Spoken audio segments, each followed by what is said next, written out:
Welcome back दोस्तों, स्वागत है आप सभी का आपके अपने YouTube channel study circle VC पे।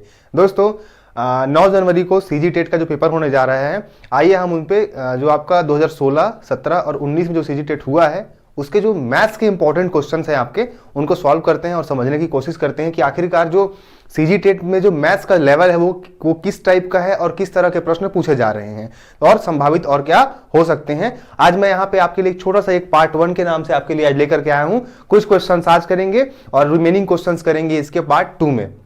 जैसे सीजी टेट का जो सिलेबस है हमारा, उसमें मैथ्स के आपके 30 क्वेश्चंस हैं टोटल। 30 क्वेश्चंस जो रहेंगे उसमें से हम मैक्सिमम जो आपके न्यूमेरिकल पोर्शन है हम उनको टारगेट करते हैं और अचीव करने का कोशिश करेंगे। आइए बिना समय बर्बाद किए क्वेश्चंस को स्टार्ट करते हैं और वीडियो के एंड तक बने रहिएगा, काफी कर मजा आने वाला है। पहला क्वेश्चन है दोस्तों, किसी त्रिभुज की बात करता है। किसी त्रिभुज का क्षेत्रफल 216 सेंटीमीटर स्क्वायर है, ठीक है, और उसकी भुजाओं का अनुपात 3:4:5 है, तो उस त्रिभुज का परिमाप होगा 6 centimetre, 30 centimetre, 36 centimetre, 72 centimetre. CG TET 2019 का जो पेपर हुआ था ये उसके क्वेश्चंस हैं मैथ्स के, ठीक। अब बात किया है दोस्तों त्रिभुज का, बात किया किसका? त्रिभुज का। अब देखिएगा त्रिभुज में भी अनेक प्रकार होते हैं, समबाहु त्रिभुज, विषमबाहु त्रिभुज, समकोण त्रिभुज, है ना। समबाहु त्रिभुज का फॉर्मूला अलग होता है, विषमबाहु त्रिभुज का अलग होता है, समद्विबाहु त्रिभुज का फॉर्मूला अलग होता है और समकोण त्रिभुज का फॉर्मूला अलग होता है। जब सबका फॉर्मूला अलग है, अब इस क्वेश्चन में कौन सा फॉर्मूला अप्लाई होगा? बड़ा ही मतलब यहाँ पे टेंशन वाली बात है। देखिएगा यहाँ पे इनकी भुजाओं का अनुपात दे दिया है, साथ ही साथ हमको क्षेत्रफल दे दिया है। यहां से समझ में नहीं आ रहा है कि समबाहु है कि विषमबाहु है कि समद्विबाहु है कि समकोण त्रिभुज है, ठीक है दोस्तों। तो अब समझे कैसे? देखिएगा ये 3:4:5 ये बन रहा है ट्रिपलेट। क्या बन रहा है? ट्रिपलेट बन रहा है। और ट्रिपलेट जो होता है दोस्तों ये सिर्फ और सिर्फ समकोण त्रिभुज में ही संभव होता है। समकोण त्रिभुज कैसा होता है दोस्तों? देखिएगा ये है आपका एक समकोण त्रिभुज, ठीक है। ये क्या है आपका? समकोण त्रिभुज। समकोण त्रिभुज जिसमें एक भुजा 90 डिग्री होती है, 90 डिग्री होती है। अब बोलता है उनकी भुजाओं का अनुपात 3:4:5 है। मान लेते हैं कि उनकी भुजाएं जो है वो 3x, 4x और 5x है, ठीक है। 3x, 4x और 5x है। जो सबसे बड़ा होगा दोस्तों वो होगा आपका कर्ण, हाइपोटेनस। ये बात हमको क्लियर याद रखनी है। जो सबसे बड़ा होता है उनमें वो क्या होता है? हाइपोटेनस होता है, कर्ण। मान लेते हैं कि ये कर्ण है, तो ये हो गया 5x, आधार इसका हो गया आपका 3x और लंब हो गया इसका 4x। ये था आपका त्रिभुज ABC। क्लियर है दोस्तों? ठीक है। अब बोलता है इनका जो क्षेत्रफल है वो 216 सेंटीमीटर स्क्वायर है। अब समकोण त्रिभुज है, समकोण त्रिभुज का क्षेत्रफल जो होता है दोस्तों, समकोण त्रिभुज का क्षेत्रफल होता है 1/2 आधार गुणित ऊंचाई।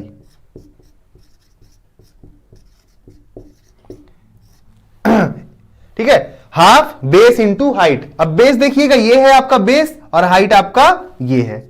हाफ बेस है दोस्तों आपका 3x और हाइट है आपका 4x। काट दीजिए, 2 दूनी 4। अच्छा, क्षेत्रफल दिया है दोस्तों 216 सेंटीमीटर स्क्वायर। क्षेत्रफल की जगह हम 216 लिख देते हैं। कितना हो गया? 3 दूनी 6x स्क्वायर। यहां से काटेंगे तो 6 3 18, 6 6 36, मतलब x स्क्वायर की वैल्यू मिल गई मुझे 36। तो x की वैल्यू क्या हो जाएगी दोस्तों? 6। अब x की वैल्यू 6 मिल गई है मुझे, मतलब इसकी भुजाएं क्या क्या हो जाएंगी? 6 का गुणा 3 में करेंगे तो 6 3 18, 6 का गुणा 4 में करेंगे 6 चौक 24 और 6 का गुणा 5 में करेंगे 6 पंचे 30। ये हो गई दोस्तों इसके जो साइड्स थे, इसकी जो भुजाएं थी। पहले अनुपात था, हमने x माना, x के आधार पे हमने इनकी वैल्यू निकाल ली। अब पूछा है त्रिभुज का परिमाप। परिमाप क्या होता है दोस्तों? इंग्लिश में बोलते हैं पेरीमीटर। कुछ भी नहीं है, किसी भी फिगर का, किसी भी चित्र का अगर आपको परिमाप निकालना होगा, उनकी सारी साइड्स को प्लस कर दीजिएगा, वही उसका परिमाप होता है। तो त्रिभुज का जो परिमाप होगा, इस साइड, ये साइड और इस साइड का अगर हम सम कर देंगे तो परिमाप निकल जाएगा। तो परिमाप बराबर यहां से मैं ऐसे लिख सकता हूं दोस्तों, परिमाप बराबर क्या क्या है? 18 धन 24 धन 30, 30 20 50 10 60 8 68 2 70 और 2 72, 72 सेंटीमीटर इसका क्या हो जाएगा दोस्तों? पेरीमीटर। देखते हैं ऑप्शन में, ए 6 सेंटीमीटर, बी 30 सेंटीमीटर, सी 36 सेंटीमीटर, डी है आपका दोस्तों 72 सेंटीमीटर। यही है आपका आंसर। थोड़ा सा टिपिकल क्वेश्चन था। आई होप आपको क्लियर हो गया होगा। नहीं समझ में आया आप फिर से आगे आप एक बार इसका पूरा का पूरा सॉल्यूशन देख करके बना सकते हैं। आइए बढ़ते हैं अपने आज के अगले सवाल की ओर। अब दोस्तों ये जो सवाल है, ये सवाल काफी इजी होता है, सॉल्व करने की जरूरत भी नहीं होती है इसमें। देखिए 658 गुणित 658 गुणित 658 माइनस 328 गुणित 328 गुणित 328।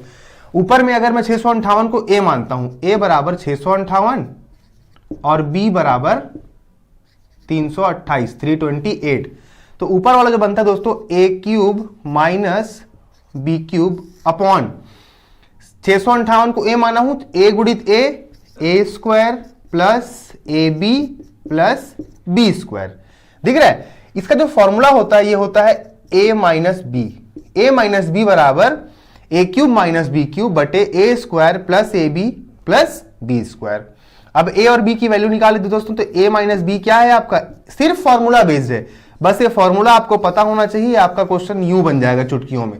a है आपका 658 और b है आपका दोस्तों 328, माइनस कर देते हैं 328 को, तो 8 में से 8 गया 0, 5 में से 2 गया 3, 6 में से 3 गया 3, मतलब इसका जो आंसर आएगा वो क्या आएगा दोस्तों 330।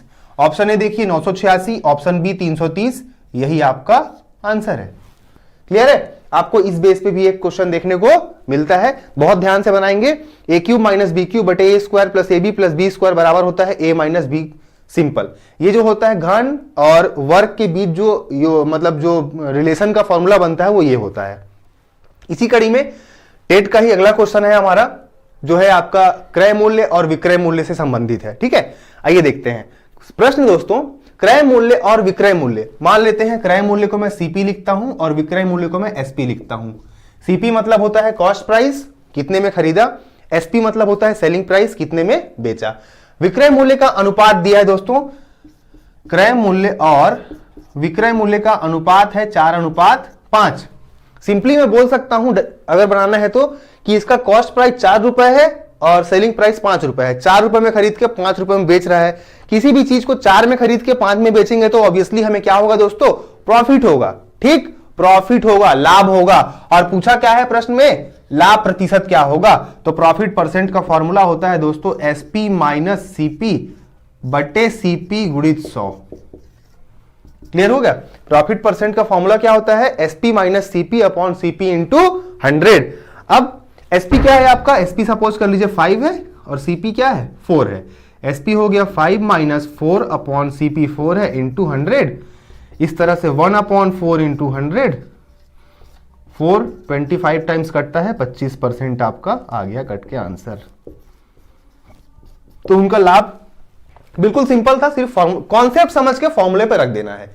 ये सारे के सारे ओरिजिनल प्रीवियस ईयर क्वेश्चन है 2019 के, जो हम यहां पे सॉल्व कर रहे हैं। ऑप्शन ए ही है, देखिए आपका 25%, यही आपका आंसर होगा। इसका आप एक स्क्रीनशॉट भी ले सकते हैं। तुरंत हम चलते हैं आगे और कुछ और डिफरेंट वैरायटीज के क्वेश्चन देखते हैं। चलिए दोस्तों अब आगे बढ़ते हैं। 3 सवाल हमने देख लिया। चौथा सवाल है, 12 कॉपियों को बेचकर एक विक्रेता को 4 कॉपियों के विक्रय मूल्य के बराबर लाभ होता है, उसका प्रतिशत लाभ होगा 16 सही 2/3%, 50%, आंकड़े अपर्याप्त, डाटा इनसफिशिएंट या नन ऑफ द अबव, उपरोक्त में से कोई नहीं। अब देखिएगा यह भी क्वेश्चन आपका जो आपका है प्रॉफिट लॉस से है, क्रय मूल्य विक्रय मूल्य संबंधित सवाल है। कैसे बनाएंगे इसको, 12 कॉपियों को बेचकर, समझिएगा 12 कॉपियों को बेचने की बात कर रहा है, मतलब वो 12 कॉपी खरीदा भी होगा। ऑल द वे मैं 12 कॉपी कब सेल कर पाऊंगा, जब मैं 12 कॉपी खरीदा होऊंगा। जब मेरे पास 12 कॉपी खरीदी रखी होगी तब तो मैं 12, सपोज करिए ये मेरे पास 5 मार्कर हैं, मुझे 5 मार्कर सेल करना है। सेल करने के लिए मुझे ये 5 मार्कर पहले क्या करने होंगे, खरीदने तो पड़ेंगे। मैंने कहीं से ये 5 मार्कर को परचेस किया, कहीं से खरीदा। अब मैं इन 5 मार्कर को जो भी मेरा मन है जिस प्राइस पे भी मैं इन्हें सेल कर सकता हूं किसी और को। क्लियर हो गया? कहने का मतलब है कि किसी चीज को सेल करने के लिए उतने ही अमाउंट में आपको उतनी चीज को क्या करना पड़ेगा, परचेस करना पड़ेगा, खरीदना पड़ेगा। वही इस सवाल का क्या है, बेस कॉन्सेप्ट है।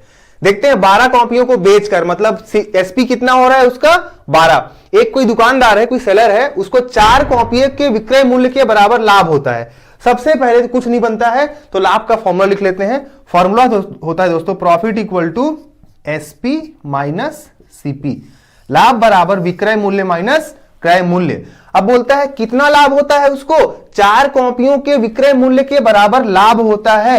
लाभ जो होता है दोस्तों यहां पे लिख रहा हूं मैं, लाभ उसका कितना होता है, 4 कॉपियों के विक्रय मूल्य, 4 कॉपियों के एसपी के बराबर, 4 कॉपियों के एसपी के बराबर उसे लाभ होता है। लाभ बराबर 4 एसपी लिख सकता हूं।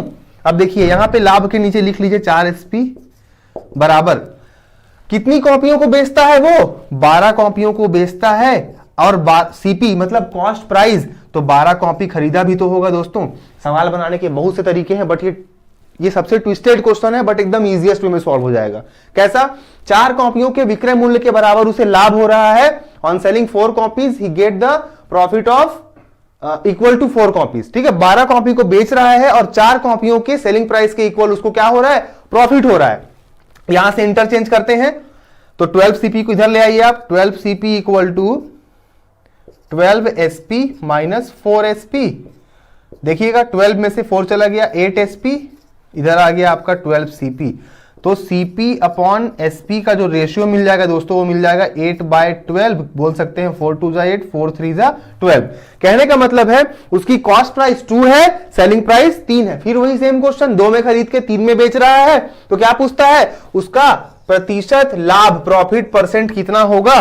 तो उसका प्रॉफिट परसेंट कितना हो जाएगा दोस्तों, प्रॉफिट परसेंट हो जाएगा SP minus CP upon CP into 100। SP है दोस्तों 3, सीपी है 2 अपॉन 2 इंटू 100, कितना हो जाएगा 1/2 इंटू 100। काट देंगे तो कितना आ जाएगा, 50% आपका आंसर। क्लियर है। देख लेते हैं, पहला है आपका 16 सही 2/3, दूसरा है 50%, तीसरा है डाटा इनसफिशिएंट, चौथा है नन ऑफ दीज। आपका 50% क्या हो जाएगा दोस्तों, आंसर हो जाएगा। क्लियर हो गया। क्या क्या समझना था इस पूरे क्वेश्चन में, एक तो आपका formula profit equal to SP minus CP, selling price और कॉस्ट प्राइस। क्या क्या क्या क्या बताया मैंने कि जितना हम बेचेंगे उतना पहले खरीदेंगे भी तो जितना हम बेच रहे हैं 12 का अगर सेल कर रहे हैं तो 12 हमारा कॉस्ट भी तो रहा होगा, खरीदे भी तो होंगे। तो 12 एसपी माइनस 12 सीपी बराबर प्रॉफिट कितने के बराबर हो रहा है, उसको 4 कॉपियों के बेचने के बराबर प्रॉफिट हो रहा है। सॉल्व कर देंगे, सीपी एसपी का रेशियो निकाल लेंगे और रेशियो निकाल करके यहां पुट कर देंगे प्रॉफिट के फॉर्मूले में, एक झटके में हमारा आंसर आ जाएगा। आई होप आपको ये क्वेश्चन क्लियर हुआ होगा। नहीं हुआ तो वीडियो को फिर से आप एक बार बैक आइए और इसको आके देख लीजिए। आगे का क्वेश्चन है दोस्तों, यदि 2x upon 1 plus 2x upon 1 plus 1 upon 1 plus x upon 1 minus x equal to 1 हो तो x की वैल्यू क्या होगी, 1/3, 1, 2/3, none of these. Question easy है, बट इसको स्टार्ट कहां से करना है, कभी भी इसको ऊपर से स्टार्ट नहीं करना है। जब भी ऐसा बड़ा सवाल फ्रैक्शंस टाइप का है, सबसे पहले आप लास्ट के टर्म्स को पकड़िए। चलिए सबसे पहले मैं इसको सॉल्व करता हूं। कौन सा टर्म, ये वाला टर्म सॉल्व करता हूं। ठीक है, ये दिख रहा है। सपोज करिए 1/1 है ये, तो 1 और 1 माइनस 1 का एलसीएम हो गया दोस्तों आपका 1 माइनस 1। 1 से 1 माइनस 1 को डिवाइड किए, 1 माइनस 1 आया, मल्टीप्लाई किए 1 से 1 माइनस 1 आ गया। ये तो पता ही होगा आपको, 1 माइनस 1 और 1 माइनस 1 को डिवाइड करेंगे तो 1 आएगा। एलसीएम मेथड एक्सप्लेन नहीं करूंगा यहां पे मैं। इससे इसको डिवाइड किए 1 आया, 1 से ऊपर वाले का मल्टीप्लाई करते हैं तो 1 इंटू एक्स प्लस एक्स, ये प्लस एक्स माइनस एक्स खत्म हो गया, कितना बच गया 1/1 माइनस एक्स। मतलब इस पूरे की वैल्यू आ गई दोस्तों, क्या आ गई, चलिए देखते हैं ऐसे, 2x upon 1 plus 1 divided by 1/1 minus x. ठीक है, थोड़ा छोटा लिख रहा हूं, मेरे पास स्पेस यहां पे थोड़ा सा कम है। अब देखिएगा ये जो 1/1 माइनस एक्स है, जब ये डिवाइड के फॉर्म में है, ये जब पलटेगा तो ये 1 माइनस एक्स ऊपर चला जाएगा और 1 नीचे चला आएगा। कैसे, कुछ इस तरह से 2x अपॉन 1 प्लस ये 1 माइनस एक्स ऊपर चला जाएगा दोस्तों, 1 माइनस एक्स अपॉन 1। अब चूंकि नीचे में 1 आ गया है, इसकी कोई वैल्यू नहीं है, इसको हम मिटा सकते हैं, मतलब नीचे में हमारा कुछ नहीं बचा। आगे देखते हैं, 2x upon 1 plus 1, 2 minus x. अच्छा एक चीज और है इसमें, वेट, एक चीज छोटा सा और है, इक्वल टू में भी एक चीज दी हुई है, सब सही है, कोई दिक्कत नहीं है। यहां देखिएगा इक्वल टू 1 है, क्वेश्चन में गिवन है इक्वल टू 1, ये इक्वल टू 1 हो गया। अब यहां से आते हैं तो 2x upon 1 plus 1 minus X equal to 1। Again यहां से 2x upon 1 plus 1, 2 minus X equal to 1। 2x upon 2 minus X equal to 1। और क्या करते दोस्तों, 2x equal to 1 multiply 2 minus x। कुछ नहीं किया दोस्तों, मैंने यहां से 1 को क्रॉस मल्टीप्लाई कर दिया है, तो 1 का किसी भी चीज में मल्टीप्लाई करने से उसकी वैल्यू उतनी ही आती है। तो यहां से मुझे क्या मिल जाएगा, 2x equal to 2 minus x. ध्यान दीजिएगा माइनस एक्स है, इक्वल टू के लेफ्ट हैंड साइड में आएगा तो ये प्लस एक्स हो जाएगा, तो 2x plus x equal to 2। 2x और x कितना हो गया दोस्तों, ये हो गया 3x इक्वल टू 2, तो x इक्वल टू 2/3। यही तो आपका आंसर है। x की वैल्यू फाइंड आउट करनी थी, तो x इक्वल टू मेरा क्या आ गया, 2/3। देख लेते हैं ऑप्शन में कौन सा है, 1/3, 1, 2/3। बस यही आपका आंसर है। बस चुपचाप आपको आंसर टिक करके आगे बढ़ जाना है। क्लियर, आगे बढ़े। अगर वीडियो अच्छा लग रहा हो, क्वेश्चन समझ में आ रहे हो तो चैनल को सब्सक्राइब जरूर कर लें, और अपने दोस्तों, अपने फ्रेंड्स, फैमिली के साथ जो भी सीजी टेट की तैयारी कर रहे हैं या व्यापम से संबंधित तैयारी भी कर रहे हैं, तो पूरा पैटर्न ये व्यापम का ही है, व्यापम ही तो ले रहा है, तो आप उन तक भी इस चीज को शेयर कर सकते हैं। आइए नेक्स्ट क्वेश्चन की ओर आगे बढ़ते हैं। अगला क्वेश्चन है दोस्तों, यदि √18225 की वैल्यू 135 हो तो √182.25 प्लस √1.8225 प्लस √0.018225 प्लस √0.00018225 की वैल्यू क्या होगी। 14.985, 1.49985, 149.985 या none of the above. Twisted question है ये। अगर आपके पास बेसिक कॉन्सेप्ट नहीं होगा तो आप इसमें फंस सकते हैं, बट आइए कोशिश करते हैं सॉल्व करने का। हमारे पास वैल्यू दी हुई है, सिर्फ डेसिमल का खेल आपको सीखना है। डेसिमल आपको कहां पुट करना है, ठीक है। देखिए सबसे पहला क्या है, अंडर रूट, चलिए लिख लेते हैं, अंडर रूट 182.25। सबसे पहले तो समझना होगा दोस्तों, इसको कहां लिखेंगे, 18225 की वैल्यू जो थी 135 थी, तो 135 आप लिख लीजिए। अब डेसिमल कहां लगाएंगे, देखिए डेसिमल कितने अंक के बाद है, यहां पे ध्यान दीजिएगा। डेसिमल है 1 2 लास्ट के 2 डिजिट्स में क्या है, आपका डेसिमल है। ठीक, क्लियर हो रहा है। तो डेसिमल है तो 2 डिजिट के बाद है, तो जब ये कोई भी चीज पेयर में अगर अंडर रूट से बाहर आती है तो वो 1 के फॉर्म में आती है। 4 अगर अंदर में है तो बाहर आएगा तो 2 के फॉर्म में आएगा। अंदर में अगर दो प्लेस पे है तो बाहर आएगा तो वो सिंगल प्लेस पे आ जाएगा। मतलब लास्ट से आप यहां डेसिमल लगा सकते हैं, 13.5। पहला क्लियर हो गया। दूसरा है, थोड़ा बड़ा लिख लेते हैं, under root 1.8225 equal to what.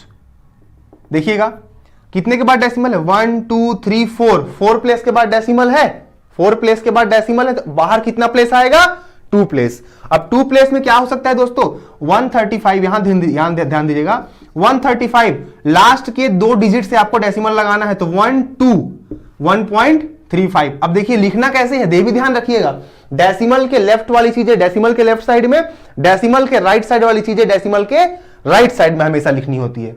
तो यहां आएगा 1.35। बहुत बड़ा मिस्टेक होता है यहां पे, अगर डेसिमल थोड़ा भी गलत हुआ पूरा क्वेश्चन गलत हो जाएगा आपका। नेक्स्ट है आपका 0.018225। देखिएगा अगेन 1 2 3 4 5 6 डिजिट्स है अंदर में, तो बाहर आएगा तो कितने डिजिट्स में लगेगा, आपका 3 डिजिट में लगेगा। और 3 डिजिट में अगर मैं लगाऊंगा तो 135 है, 3 डिजिट काउंट करते हैं, 1 2 3, डेसिमल कहां लगेगा, 1 के पहले, मतलब 0.135। 3 हो गया दोस्तों, क्लियर। लास्ट वाला देख लेते हैं। लास्ट वाला है आपका 0.000182225। काउंट करिए, 1 2 3 4 5 6 7 8। 8 प्लेस है दोस्तों अंदर में, तो बाहर कितने प्लेस पे लगेगा, 4 प्लेस पे। अब देखिएगा ध्यान से ना, ये है आपका 135। 135 में तो 1 2 3 डिजिट्स ही हैं, तो यहां पे एक 0 और लगाना पड़ेगा आपको। 1 2 3 4। अब डेसिमल लगाइए उल्टा, 0.0135। 0.0135। बस अब इनको सबको जोड़ दीजिए, यहां 5 की 5 हो गई, 5 3 8, 5 3 8 1 9, 5 3 8 1 9, 3 1 4, 14.9985। जब इसको आप ऐड करेंगे तो 14.9985 आपके सामने दिख रहा है बोर्ड पे, और ऑप्शन नंबर ए जो है आपका ये आंसर होगा। 14.9985 इज योर आंसर। ठीक है दोस्तों, आप इसका स्क्रीनशॉट ले लीजिए तब तक। चलिए दोस्तों हमारा जो अगला सवाल है क्वेश्चन नंबर 7 जो है वो बोलता है किसी संख्या को 342 से भाग देने पर 47 शेषफल प्राप्त होता है। मतलब कोई एक संख्या रही होगी, जैसे अगर हम बोलेंगे 4 को 2 से भाग देने पर शेषफल 0 प्राप्त होता है। समझिएगा, 4 को 2 से भाग देने पर 2 दूनी 4, 0 आपका क्या होता है? शेषफल। ठीक, समझिएगा, 4 को 2 से भाग देने पर शेषफल 0 प्राप्त होता है। एक फॉर्मूला याद रखिएगा, भाज्य बराबर भाजक गुणित भागफल धन शेषफल।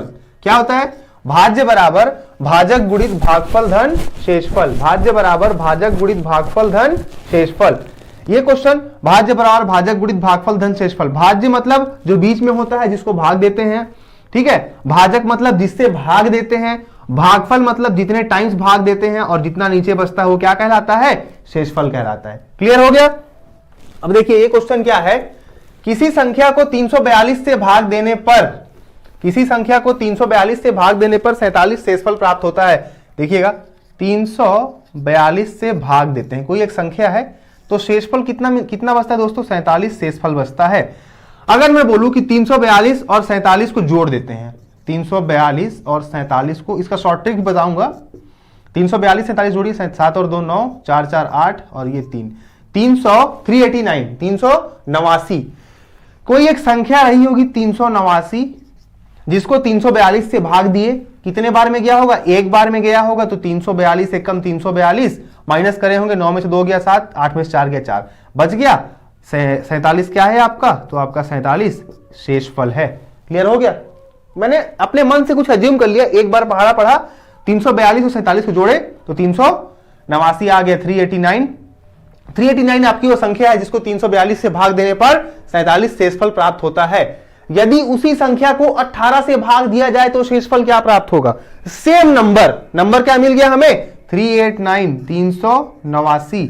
इसी 389 को 18 से भाग दिया जाए, भाग दे देते हैं, 18 दूनी 36, 18 दूनी 36, 2 9, 18 एक कम 18, 9 में से 8 गया 1, यही है आपका 11 शेषफल जो है आपका आंसर। ठीक, 11 जो है आपका। देखिएगा 389 वो संख्या थी, 389 को मैंने अगेन किससे भाग देने की बात कर रहा है? 18 से भाग दिया जाए तो शेषफल क्या प्राप्त होगा? तो शेषफल क्या प्राप्त होगा? तो शेषफल क्या प्राप्त होगा? 11 ही आपका क्या है दोस्तों? आंसर है। अब शॉर्ट ट्रिक क्या है, कभी भी ऐसा सवाल आए कि किसी संख्या को किसी संख्या से भाग देने पर पहला शेषफल जो प्राप्त होगा और दोबारा उसको जिससे भाग दिया जाएगा, समझ में आ रहा है? क्या बोलता है? 342 से भाग देने पर 47 शेषफल प्राप्त होता है। यदि उसी संख्या को 18 से भाग दिया जाए तो क्या शेषफल प्राप्त होगा? 47 को 18 से भाग दे दीजिए, डिवाइड 47/18, 18 दूनी 36, 7 में से 6 गया 1, 4 में से 3 गया 1, 11। देखिए यहां पे भी 11 आ रहा है। यह है आपका शॉर्ट ट्रिक। इसमें आपको ना कोई कॉन्सेप्ट की जरूरत है ना कुछ, क्या याद रखना है कि जिससे डिवाइड, जितना शेषफल आ रहा है उसको जिस नंबर से पूछा गया है डिवाइड कर दीजिए, जो रिमेनिंग बचेगा वही आपका आंसर आएगा। और ये बहुत इंपॉर्टेंट क्वेश्चन है, काफी बार व्यापम पूछ चुका है इस टाइप के प्रश्न को। आइए क्वेश्चन नंबर 8 की ओर आगे बढ़ते हैं। देखिए क्वेश्चन नंबर 8 जो है दोस्तों ये एलसीएम और एचसीएफ से संबंधित है। दो संख्याओं का एलसीएम और एचसीएफ क्रमशः 250 और 50 है। LCM is 250 and HCF is 50। यदि पहली संख्या को 2 से भाग देने पर भाज्य 50 हो और शेषफल 0 हो तो दूसरी संख्या क्या होगी? 100, 150, 125, 150 या none of the above. Question पढ़ के थोड़ा सा ट्विस्ट लग रहा होगा, टिपिकल लग रहा होगा, बट बिलीव करिए बहुत इजी क्वेश्चन है। आपको सबसे पहले एलसीएम एचसीएफ का सिर्फ एक फॉर्मूला बता रहा हूं, लाइफ टाइम याद रखिएगा। एलसीएम एचसीएफ का फॉर्मूला होता है पहली संख्या फर्स्ट नंबर गुणित दूसरी संख्या सेकेंड नंबर, पहली संख्या गुणित दूसरी संख्या बराबर लघुत्तम समापवर्त गुणित महत्तम समापवर्त, एलसीएम इंटू एचसीएफ। बस एक फॉर्मूला है दोस्तों ये।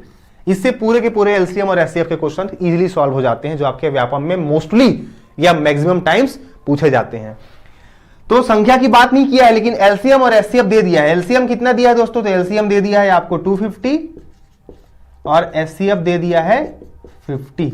दो चीजें क्लियर हैं। अगर मेरे को पहली संख्या दूसरी संख्या में से एक संख्या पता होगी तो मैं इजीली दोनों में जो नहीं दिया होगा उसको निकाल सकता हूं। बट मुझे हिंट कर दिया है, यदि पहली संख्या, यदि यहां देखिए ये पहली संख्या है, यदि पहली संख्या को 2 से भाग देने पर भाज्य 50 हो और शेषफल 0 हो। ठीक, अब देखिए वही वाला फॉर्मूला, भाज्य बराबर भाजक गुणित भागफल धन शेषफल। ठीक है, भाज्य कितना हो दोस्तों, 50 हो, भाजक नहीं दिया है, मान लेता हूं x हो, और जिससे भाग देते हैं, ठीक है, 2 से भाग दे रहे हैं तो 2 क्या हो गया आपका, भाजक हो गया, और भागफल मान लेता हूं x है, 2 इंटू एक्स और रिमेनिंग 0 है, तो 50 बराबर कितना हो गया 2x, तो x बराबर कितना हो गया, 2 से 50 को भाग देंगे तो आएगा आपका 25। मतलब क्या मतलब हुआ इसका दोस्तों, कि वह संख्या क्या, भागफल, एक मिनट, पहली संख्या को 2 से भाग देने पर भाज्य 50 है और शेषफल 0 है, तो दूसरी संख्या क्या होगी। तो यहां से मुझे x की वैल्यू मिल गई और x मैंने क्या माना था, भागफल माना था। मतलब मिला जुला के दोस्तों क्या हुआ कि वो संख्या क्या है आपकी 50, संख्या क्या है 50। कैसे, भाज्य बराबर भाजक गुणित भागफल धन शेषफल। तो यहां से क्या मिल जाएगा मुझे, भागफल की वैल्यू, भागफल मैंने मान लिया था x है, शेषफल 0 है, और भाजक आपका 2 है, जिससे हम लोग भाग देते हैं वो क्या होता है, भाजक होता है, और भाज्य क्या होता है, जो बीच वाला होता है वो भाज्य है। पर भाज्य 50 हो और शेषफल 0 हो तो दूसरी संख्या क्या होगी। तो पहली संख्या यहां से क्या मिल जा रही है हमें दोस्तों, यदि पहली संख्या को 2 से भाग देने पर, 2 से भाग देंगे 50 को तो 25 आ जाएगा। ठीक है, संख्या क्या हो जाएगी, पहली संख्या को 2 से भाग देने पर भाज्य 50 हो। कुछ गड़बड़ क्वेश्चन लग रहा है, एक मिनट, इसको फिर से देखते हैं दोस्तों। ये दो संख्याओं का एलसीएम और एचसीएफ क्रमशः 250। दोस्तों ये क्वेश्चन एक्चुअल में ठीक है, कोई दिक्कत नहीं है इसमें। हमने यहां तक सॉल्व किया था, भाज्य बराबर भाजक गुणित भागफल धन शेषफल, बिल्कुल सही फॉर्मूला था। भाज्य कितना है 50 है, भाजक 2 है, 2 से भाग दे रहे हैं, भागफल हमें पता नहीं है, शेषफल 0 पता है, तो 2x बराबर 50 तो x बराबर 25। ये एक्चुअल में निकला क्या है दोस्तों, x जो है ये हमारा भागफल निकला है, भागफल निकला है। जैसे 2 से कोई एक संख्या है 50 है, 2 से 50 को भाग देंगे, 2 दूनी 4, 1 2 पंचे 10, ये शेषफल आपका 0 आ गया, 25 आपका भागफल हो गया। उससे मतलब ही नहीं है, पहली संख्या को 2 से भाग देने पर, पहली संख्या जिससे हम भाग दे रहे हैं, तो हमारी संख्या ही ऑटोमेटिक क्या हो गई दोस्तों, वो संख्या हमारी क्या है 50 है। अब यहां पर रख देते हैं, पहली संख्या है 50, दूसरी संख्या को मान लेते हैं हम second number, equal to LCM into HCF. LCM कितना है 250 इंटू एचसीएफ कितना है 50, तो सेकेंड नंबर कितना हो जाएगा, दूसरी संख्या कितनी हो जाएगी हमारी दोस्तों, तो 50 को मैं इधर लेके आता हूं तो नीचे में आ जाएगा 250 इंटू 50 अपॉन 50, 50 कट गया, दूसरी संख्या कितनी हो गई ऑटोमेटिक आपकी 250। ऑप्शन में देखिएगा 250 नहीं दिया हुआ है, 100, 125, 150 और नन ऑफ द अबव, तो आपका ऑप्शन क्या हो जाएगा, none of the above. Clear हो गया, इसका आप स्क्रीनशॉट भी ले सकते हैं। और बढ़ते हैं आगे, और कुछ एक और दो नए और क्वेश्चन देखेंगे, इसके बाद बाकी के जितने भी क्वेश्चंस बचेंगे आपके वो नेक्स्ट। ये है हमारा दोस्तों क्वेश्चन नंबर 9 और 10 आज की इस वीडियो का हमारा दो लास्ट क्वेश्चन है। वीडियो थोड़ी सी लंबी बन रही हो तो उसके लिए I am really very sorry, but question अच्छे हैं, क्या कर सकते हैं, पूरे डिफरेंट वैरायटी के क्वेश्चन है। क्वेश्चन बोलता है यदि 0.23232323 एंड सो ऑन, मतलब 232323 और लंबा है, को अगर हम साधारण भिन्न मतलब सिंपल फ्रैक्शन में चेंज करेंगे तो उसका मान क्या होगा। ए है 23/90, 23/100, 23/99 और नन ऑफ द अबव। देखिएगा क्वेश्चन काफी इजी है, इस पे डिफरेंट वैरायटी के और टफ क्वेश्चन भी पूछ सकते हैं। सॉल्व कैसे करते हैं इसको देखिए दोस्तों। सबसे पहले जो लिखा है उसको लिखिए 0.23232323 एंड सो ऑन, ये रुकेगा नहीं, चलता जाएगा। याद रखिएगा मैथ्स में एक टर्म होता है, अगर हम किसी भी चीज के ऊपर बार लगा देते हैं तो उसका जो रिपीटेशन है वो बंद हो जाता है। बार मतलब इसके ऊपर एक डंडा, तो अगर मैं 0.2323 बार बार रिपीट हो रहा है ना दोस्तों, जो नंबर रिपीट हो रहे हैं उनके ऊपर 23 के ऊपर अगर बार लगा दूंगा, अब मुझे डॉट डॉट लगाने की जरूरत नहीं पड़ेगी। ठीक, पहला चीज। दूसरी चीज दोस्तों, अब इसको हम चेंज करते हैं कि फ्रैक्शन में क्या होगा। सबसे पहले लिख लीजिए 23, जो नंबर है आपका उसको लिख लीजिए अपॉन, अब देखिएगा, जितने जितने नंबर पे बार है और बार हटाने के बाद उतना ही 9 नीचे बार लिखते हैं। ये बार कितने नंबर के साथ है? 2 नंबर के साथ है, मतलब 2 बार 9 नीचे लिखेंगे। पहले तो उस नंबर को आप सिंपली लिख दीजिए बार हटा करके, और बार हटाने के बाद जितने नंबर्स पे बार है, अगर यहां पे मान लीजिए 3 नंबर होता तो नीचे में 3 9 लिखते, अगर 4 नंबर होता तो 4 बार 9 लिखते नीचे में। तो 23/99 ही आपका क्या होगा दोस्तों? बहुत सिंपल क्वेश्चन था, यही आपका आंसर हो जाएगा। फिर से देखिएगा, सबसे पहले क्या था? 0.232323 बार बार था, तो 0.23 पे मैंने बार लगा दिया। तब मैं इस बार को हटाने के लिए क्या करूंगा? जितने के ऊपर बार लगा है उतने बार नीचे 9 लगा दूंगा। सपोज करिए यहां पे 2 3 2 3 है, अगर इसके पहले 1 रहता, यहां पे 1 और 2 3 के ऊपर बार रहता, तो यहां पे लिखता मैं 1 2 3, क्लियर हो गया। और नीचे में क्या करता मैं? जितने पे बार नहीं है उतना 0 लगाना पड़ता है। वो किसी और क्वेश्चंस में आएगा तो हम डिस्कस कर लेंगे। फिलहाल इसका आंसर जो होगा दोस्तों वो क्या होगा? 23/99, option number C is your answer. Question number 10 देखिएगा, ये पार्टनरशिप का क्वेश्चन है, बहुत ही बेहतरीन क्वेश्चन है, सिंपल क्वेश्चन है, कॉन्सेप्ट भी समझ जाएंगे यहां से। कोई एक बंदा है, ए अपना व्यापार 85,000 रुपीज के साथ शुरू करता है। कुछ समय के बाद, मान लेते हैं कि 2 महीना 3 महीना 4 महीना ए जो रहा होगा, उसके बाद उसी के व्यापार में, उसी के बिजनेस में बी जो है 42,500 रुपए के साथ प्रवेश करता है। ए ने 85,000 रुपए के साथ अपना व्यापार शुरू किया था। कुछ समय के बाद बी भी उसके साथ पार्टनरशिप में जुड़ता है, चल भैया मैं भी इतना पैसा मिलाता हूं और हम दोनों मिलकर क्या करते हैं? बिजनेस करते हैं। अमाउंट कितना था? 42,500। यदि वर्ष के अंत में टोटल वो कितने दिन तक साथ रहे होंगे दोस्तों? तो टोटल 1 साल का टेन्योर है, 12 महीने का टाइम पीरियड है। और चूंकि आपका ऑप्शन भी माह में है, इसलिए वर्ष को आप समझिएगा, 1 वर्ष है मतलब वो 12 माह है। 12 महीने के अंत में प्राप्त लाभ का अनुपात 3:1 के अनुपात में वो शेयर करते हैं। तो बी कितने समय के लिए व्यापार में जुड़ा? देखिएगा, फॉर्मेट ऐसा कुछ बनता है। सबसे पहले लिख लीजिएगा पार्टनर ए, इधर लिख लीजिएगा बी। ए कितने रुपए लगाया दोस्तों? ए लगाया 85,000 रुपया, बी लगाता है 42,500। चूंकि वर्ष के अंत की बात किया है तो ए का तो पूरा 12 महीना लगा होगा, पूरा 12 माह ए का लगा होगा, ए का पूरा पैसा 12 महीना लगा होगा। बी का मुझे नहीं पता, मान लेता हूं बी x माह के लिए लगाया होगा अपना पैसा, मुझे नहीं पता है। ए अपना पैसा 12 माह के लिए लगाया है, बी x माह के लिए लगाया होगा। पहले इन दोनों को बैलेंस करिए, 2 0 कट गया, 5 से कटेगा, कट जाएगा, 5 8 40, 5 5 25, ये कटेगा तो कितना आएगा? 5 1 5 3, 5 1 5 5 5 7 35, 0, 17 से कटेगा, 17 1 17, 17 0 0, 17 5 85, 5 1 5, 5 2 10। फाइनली ये 2 है और ये 1 है। ठीक है दोस्तों, अब क्या होता है? इसका गुणा इसके साथ होता है और इसका गुणा इसके साथ होता है। तो फाइनली यहां पे मुझे कितना मिल गया है? 2। तो 12 गुणित 2 लिख लीजिएगा, यहां पे आ जाएगा 12 गुणित 2 और यहां पे आ जाएगा 1 गुणित x। ये हो गया टोटल a का 12 दूनी 24 और b का x। इतनी बातें क्लियर हो गई। अब अनुपात कितना मिलता है? इसको ऐसे लिखिएगा, a/b बराबर, a का कितना आ गया? 12 दूनी 24, b का कितना आ गया? x। और इन दोनों का अनुपात कितना प्राप्त हो रहा है लाभ का? 3:1, मतलब 3/1।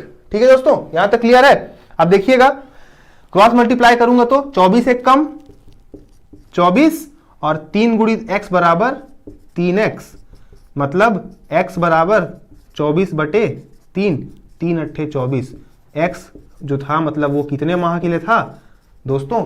वो 8 माह के लिए b ने अपना पैसा लगाया था। x की वैल्यू आ गई 8, x मतलब आ गया आपका 8 माह, मतलब b ने 42,500 रुपए जो लगाया था वो कितने माह के लिए था? वो 8 माह के लिए उसने अपना पैसा लगाया था और उन्हें 3:1 के अनुपात में जो है लाभ उन्होंने जो लाभ मिला उन्हें टोटल, उसको 3:1 के अनुपात में उन्होंने शेयर कर लिया। आई होप ये पूरे के पूरे 10 क्वेश्चन सीजी टेट 2019 के बिल्कुल प्योर क्वेश्चंस थे। ठीक है, आपको समझ आए होंगे।